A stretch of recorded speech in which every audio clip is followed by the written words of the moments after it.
ሰላም ዝኸበርኩም ተኸታተልትና ከመይ ትዕሉ እምበር ከስናይ ሰዓት ዜናታት ሒዘ መፅአኩም ኣለኹ። መጀመርታ ግን ኣርእስተ ዜና ሓድሽ ፖለቲካዊ ቁመናት ትግራይን ዕድላቱን ናበራቱን ኣብ ትሕቲ ዝብል ኣርእስቲ ዝወፀ ሓድሽን እዋናውን መግለጺ ሱዳን ኣብ ጽዑቕ ዕዳጋ ብዝተፈጸመ ደብዳብ ልዕሊ 20 ሰባት ሞይቶም ጀርመን ስደተኛ ብኻራ 3 ሰባት ድሕሪ መቕተሉ ደባታ ብጽኑዕ ክትቆጻጸር ወሲና እስራኤል ኣብ ደቦ ቃዛ ብዝፈጸመቶ መጥቃዕቲ 4 ፍልስጤማውያን ተቐቲሎምን ካልኦትን ዝብሉ ዜናታት ሒዝና መፂናኩም ኣለና። ሰናይ ምክትታል።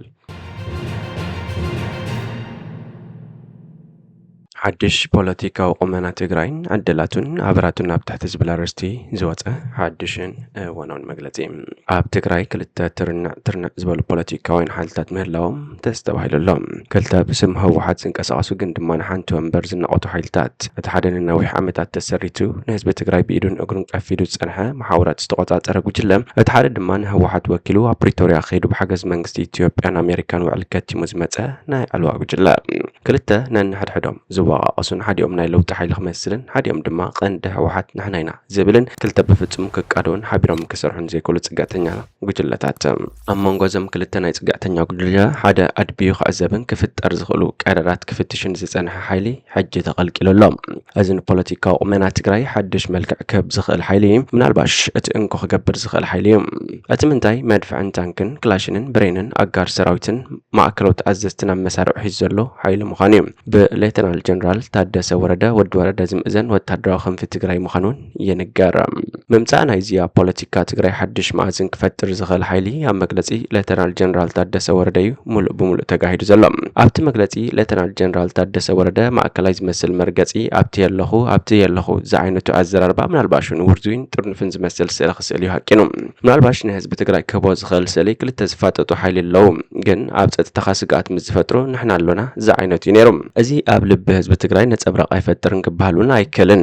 በዚ መለክዒ ኣብ ትግራይ ፖለቲካዊ ምርጋዕ ክፈጥር ዝኽእል ዕድል ኣሎ። ዘዘማድ ድማ በቶም ዝፋጠጡ ዘለዉ ክልተ ሓይልታት ብጥርጣሪ ዓይኒ ክንበብን ነቲ ሽግር መሊሱ ከጋድድን ኣበራት ኣሎ። ስለዚ ዕድል ኣለዎ ኣበረውን ኣሎ። ካብቲ ክሳብ ሕጂ ክንከታተሎ ዝጸናሕና ተሃዋጢ ኩነታት ትግራይ ንኢትዮጵያን ንዞባ ቀርን ኣፍሪቃን ጽጥታዊ ሓደጋ እንዳፈጥረት ትኸይድ ኣላ። ኣብ ትግራይ ክኽሰት ዝኽእል ውሽጣዊ ግጭት ነቲ ድሮ ርጉእነት ክፈጥር ዘይካለ ፖለቲካዊ ኩነታት ኢትዮጵያ ከጋድድ ብዓብዩ ድማ ነቲ ኣብ ዞባና ዘሎ ቅልውላው መሊሱ ሓዊ ክውስኸሉ ይኽእል እዩ ተባሂሉ ይዝመን። ብዘይካዚ መንግስቲ ኣሜሪካ ነቲ ንፖለቲካዊ ኩነታት ኢትዮጵያ ኣመልኪቱ ኣብ 17 መስከረም 2021 ዘሕለፎ ናይ ህጹጽ ድንጋጌ ኣዋጅ ሰነድ ኣብ 6 መስከረም 2024 እውን ብሓደ ዓመት ኣናዊሕወሎ። ከም ዝፍለጥ ነቲ ኣብቲ ሃገር ዘሎ ኩነታት ንምግምጋም ፍሉይ ልኡኽ ኣሜሪካ ኣብ ዞባ ቀርኒ ኣፍሪቃ ማይክ ሃመር ኣብ ኢትዮጵያ ናይ 10 መዓልታት ዑደት የካይድ ኣሎ።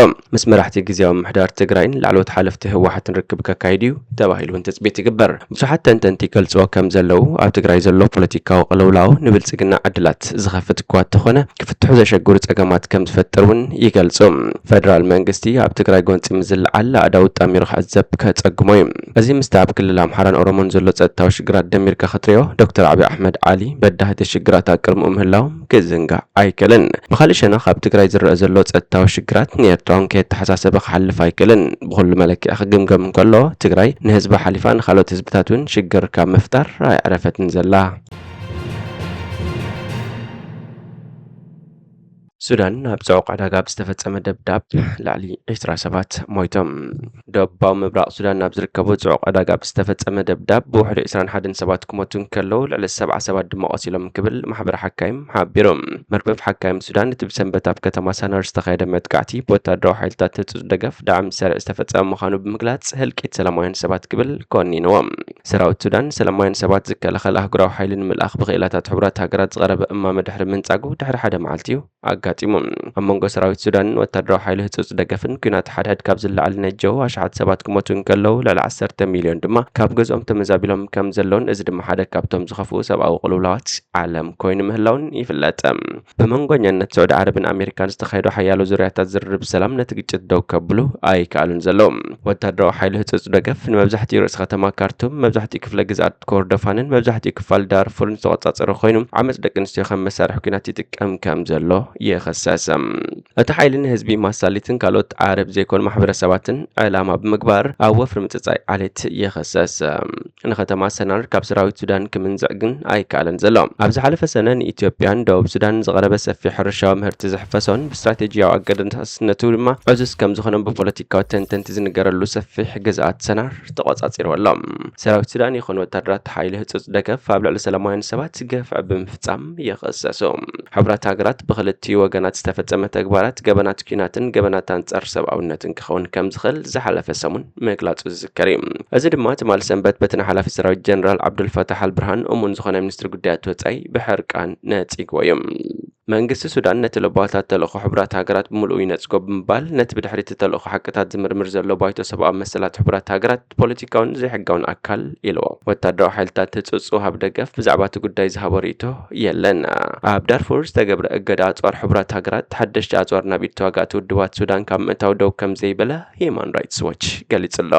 እቲ ጉጅለ ጎስጓስ ተዋጋእቲ ኣብ ቀረባ እዋን ዝረኸቦን ዕጡቓት ሰብ ኣልቦ ነፈርቲ ብጸረ ታንክ ዝምራሕ ሚሳይላት ኣብ ናይ ጽዕነት መካይን ዝተሰቕላ ሮኬት ዝወንጨፋን ካልእን ይጥቀሙ ከም ዘለዉ እውን ዘረጋግጽ ተንቀሳቓሲ ስእሊ ከም ዘርኣየ ይገለጽ። መበቀሎም ድማ ካብ ቻይና፣ ኢራን፣ ሩስያ፣ ሰርቢያን፣ ሕብራት ኢማራት ዓረብን ከም ዝኾነ ጠቒሱ።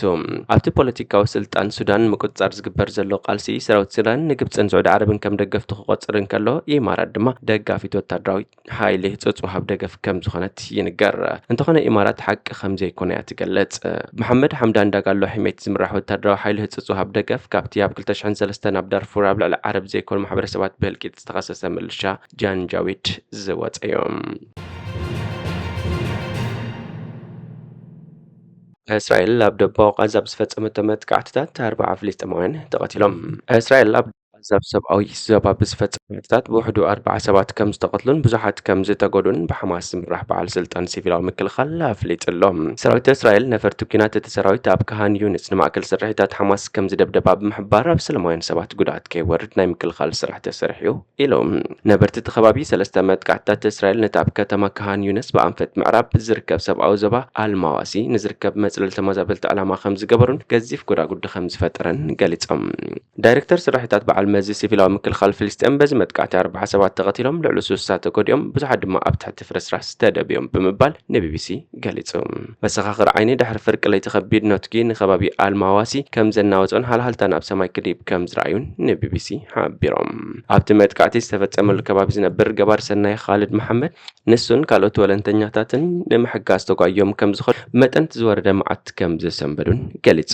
መሐመድ እቶም መጥቃዕትታት 7 ሜትሮ ዕምቀት ዘለዎም 3 ዓበይቲ ሃጓፋት ጎዳጉዲ ፈጢሮም ልዕሊ 20 ተመዛበልቲ ዘጽለልዎም ቴንዳታት ድማ ተደብዮም ኢሎም። ዘይተረጋገጹ ተንቀሳቐስቲ ኣሳል ሰላማውያን ሰባት ነቶም በቲ መጥቃዕቲ ዝተደብዩ ፍልስጤማውያን ንምድሓን ነቲ መጥቃዕትታት ኣየር ዝተፈጥረ ጉድጓድ ብኢዶም ክኳዕቱ የርእዩ።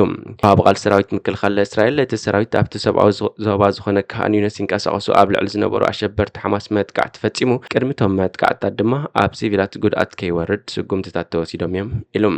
ሓማስ ኣብቲ ሰብኣዊ ዞባ ይንቀሳቐሱ ነይሮም ንዝብል ክሲ እስራኤል ጻዕዳ ሓሶት ብምባል ነጺግዎም።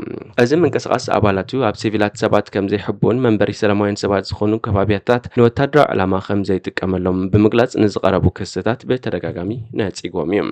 ኣብ ዝሓለፈ ጥቅምቲ ኩናት ጋዛ እስራኤል ካብ ዝብላዕ ነጀው ብኣሽሓት ዝቑጸሩ ፍልስጤማውያን ህይወቶም ንምድሓን ናብ ካሃን ዩኒስ ከም ዝሃድሙ ይፍለጥ። ሓማስ ብ7 ጥቅምቲ ኣብ ልዕሊ እስራኤል ሃንደበታዊ መጥቃዕቲ ድሕሪ ምፍጻም እዩ ኩናት ጋዛ እስራኤል ተወልዑ።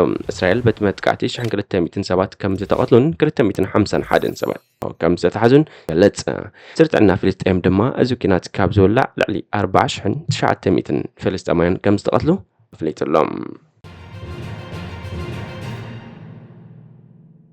ጀርመን ስደተኛ ብኸራ 3 ሰባት ድሕሪ መቕታሉ ዶባታ ብጽኑዕ ክትቆጻጸር ወሲና።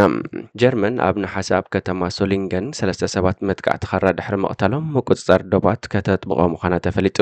መንግስቲ ድሕርቲ ብኸራ ዝተፈጸመ መጥቃዕቲ ኣብ ጉዳይ ኢሚግሬሽን ዝያዳ ተሪር ስጉምቲ ክወስድ ጸቕጢ ከም ዝበዝሖ ይግለጽ። ነቲ ቅትለት ዝፈጸመ ጥርጡር ዜጋ ሶርያ ኮይኑ ዕቑባ ንምርካብ ዘቕረቡ ሕቶ ውድቕ ብምዃኑ ዕድል ምስኳክ ይጽበዮ ነይሩ። እቲ መጥቃዕቲ ብጉጅለ እስላማዊ መንግስቲ ከም ዝተፈጸመ ክግለጽ ጸኒሑ።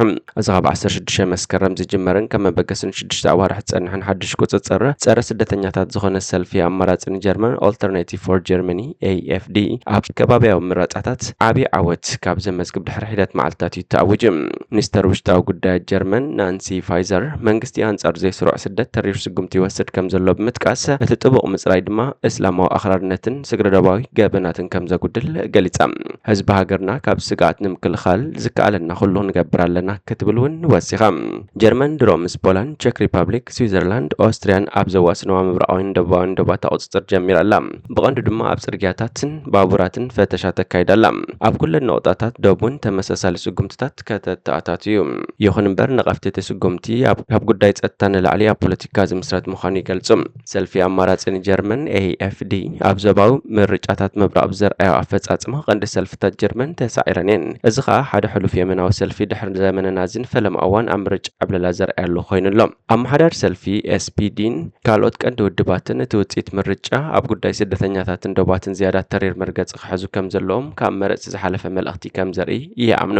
ኣብ ዝሓለፈ ዓመታት ነቲ ሃገር ዝመርሑ መንግስታት ተዛማዲ ብዙሕ ዘለዎም ሓተት ተዕባ ኣብቲ ሃገር ክጸንሑ ፈቒዶም እዮም። ጀርመን ኣብቲ ሰፊሕ ቅልውላዊ ስደት ዝተረኣየሉ 2015 ክሳብ 2016 መብዛሕትኦም ካብ ከም በዓል ሶርያ ዝኣመሰለ ሃገራት ካብ ኩናት ዝሃደሙ ልዕሊ 1 ሚልዮን ሰባት ተቐቢላ ነይራ። ኣብ ለካቲት 2022 ሙሉእ ወራር ሩስያ ካብ ዝጅመር ነድሓር ድማ 1.2 ሚልዮን ዩክሬናውያን ተቐቢላ። ሰልፊ ቻንስለር ነበር አንጌላ ሜርከል CDU ክርስቲያን ዲሞክራቲክ ዩኒየን ንኩሎም ኣብ ዶብ ዝርከቡ ሓተት ተዕባ ወላቶም ብቕዓት ዝኾኑ ግን ካብ ካልኦት ውሑሳት ሃገራት ሕብረት ኤውሮጳ ዝተጓዓዙን ድሕሪት ክምለሱ ዝግበር ውጥን ኣቕሪቡሎም። ሚኒስተር ውሽጣዊ ጉዳያት ኣውስትሪያ ገርሃርድ ካርነር ግን ብሶኒ ንጋዜጣ ቢልድ ኣብ ዝሃቦ መግለጺ ሃገሩ ዝኾነ ብጀርመን ዝተነጽገ ስደተኛ ከም ዘይትወስድ ኣፍሊጡሎም። ድሕርቲ ኣብ ሶሊንገን ብኻራ ዝተፈጸመ መጥቃዕቲ መንግስቲ ቻንስለር ኦላፍ ሾልስ ኣብ ጉዳይ ስደተኛታት ጽዑቕ ስጉምትታት ከም ዝወሰደ ኣፍሊጡ። ንሳቶም ድማ ምስጓክ ዘጋጠሞም ሓተት ተዕባ ጥቕምታት ንኸሰኑ ከምኡውን ንዘይተፈርዱ ገበነኛታት ኣፍጋኒስታን ናብ ዓዶም መምላስ ክጅመር ዘኽእሉ ሕግታት ምቕያር የጠቓልሎም። እምባርከስ ዝኸበርኩም ተኸታተልትና ናይ እዚ ሰዓት እዚ ዜናዊ መሰናዱ ናብዚ ፍጸም። ሓደሽ ዜናታት ንምክትታል ሰብስክራይብ፣ ሸር፣ ላይክ፣ ኮመንት ምግባር ኣይትረስዑ ኢኹም። ሰላም።